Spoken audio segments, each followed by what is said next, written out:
আজ গ্রামের বাড়ি গিয়েছিলাম জেঠিমার সঙ্গে দেখা করতে। 1 বছর বাদে গত পরশু বাড়ি এসেছি। সঙ্গে আমার স্ত্রী মাধুরী এবং 3 মাসের ছেলে মেয়ে, ওরা যমজ। বাড়ি আসার সাথে সাথেই মা বলেছিল, এবার ছেলে মেয়ে নিয়ে জেঠিমার সঙ্গে দেখা করে এসো। তোমার জন্মের সময় যা করেছেন তার ঋণ আমি শোধ করতে পারবো না। এই কথা মায়ের মুখে অনেকবার শুনেছি।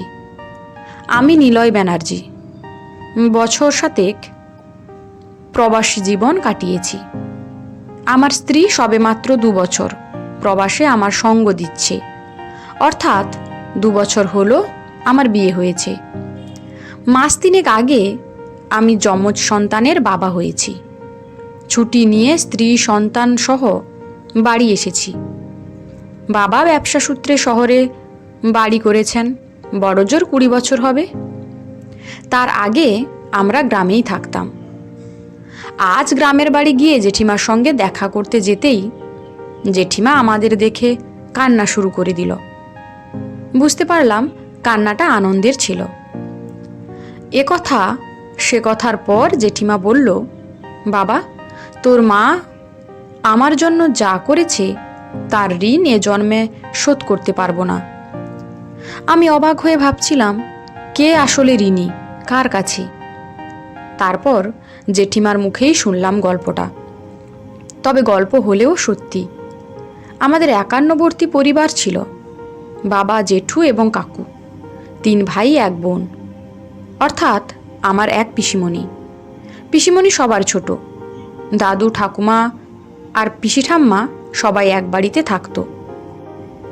পিসি ঠাম্মা বিধবা মানুষ, তাই নিজেকে নিজের গণ্ডির মধ্যে রাখতে ভালোবাসতেন, কোনো ঝুটঝামেলায় যেতেন না।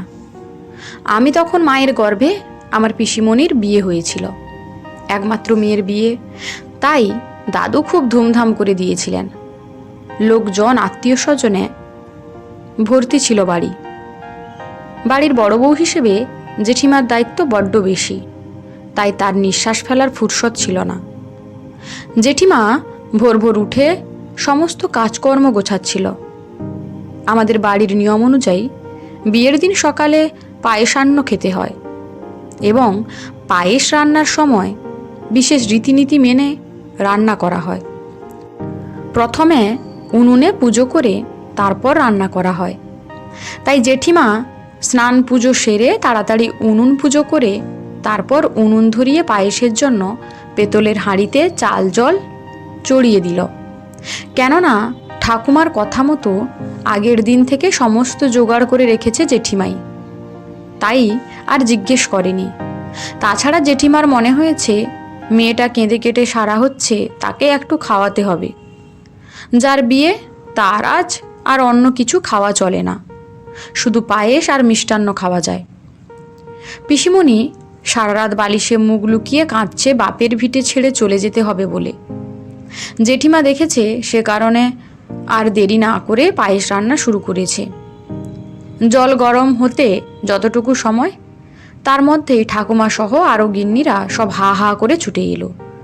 ও কি করছো বড় বউ, তোমার কি কোনো আক্কেল নেই গো? বলি, নিয়ম কানুনের কোনো বালাই নেই গো?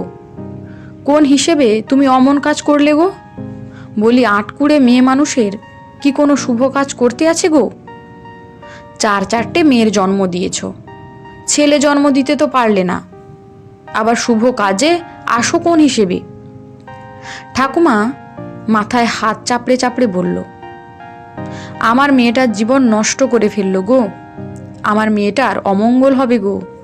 বলি, তোমার কি লাজ লজ্জা নেই বড় বউ?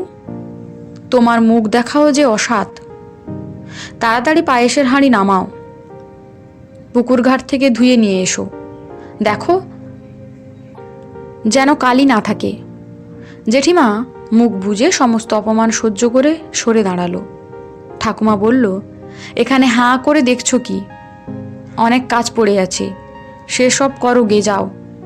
আর বিয়ের পায়েসান্ন রান্না শুভ আচার, এ সময় এখানে থেকো না বাপু।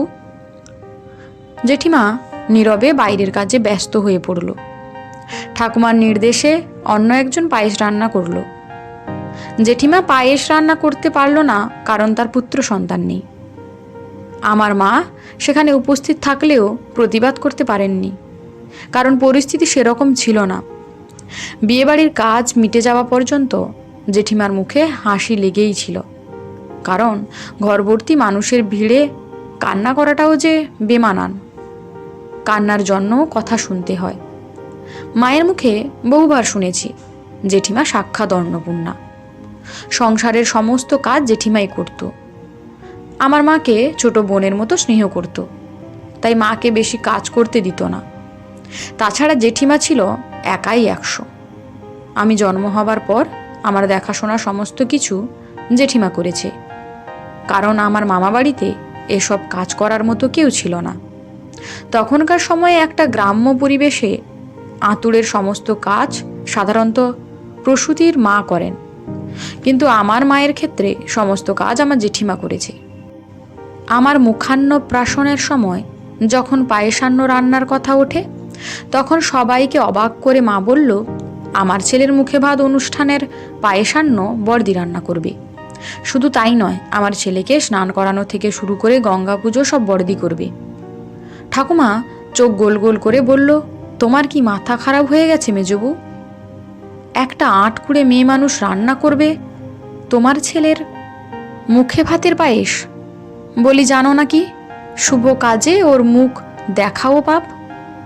মা বলল, ঠাকুরঝির বিয়ের সময় আমার মাথাটা বোধহয় খারাপ ছিল মা, তাই কোনো প্রতিবাদ করতে পারিনি। তবে এখন ঠিক হয়ে গেছে, তাই বলছি বড়দিই করবে।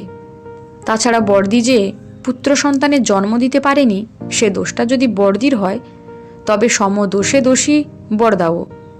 আপাতত বিজ্ঞান তো তাই বলে। সেদিন ঠাকুমার সাথে মায়ের যে এক প্রস্ত হয়েছিল, তা ব্যক্ত করা বলাই বাহুল্য মাত্র। জেঠিমা বলেছিল, না মেজো, তা হয় না, এ অশুভ কাজ আমি কিছুতেই করব না। তোর ছেলের মঙ্গল অমঙ্গল চিন্তা কর একটু।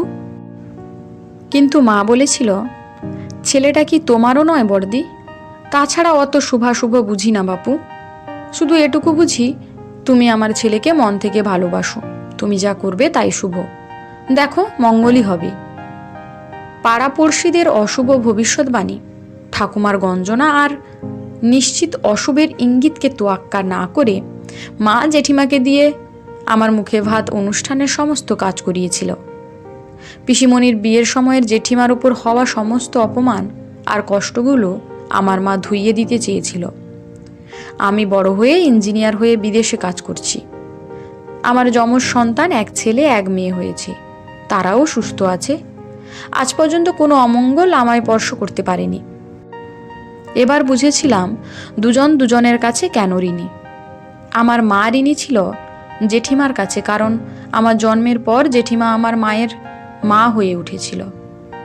আর জেঠিমা ঋণী মায়ের কাছে, কারণ কুসংস্কার এবং কুপ্রথার গণ্ডি অতিক্রম করে মা জেঠিমার আটকুড়ে মেয়ে মানুষকে অমঙ্গলের কারণ এই তকমাটা উপড়ে ফেলে দিয়ে মমতাময়ী সর্বদা মঙ্গলময়ী হয়, এই তকমাটা চিরতরে লাগিয়ে দিয়েছিল।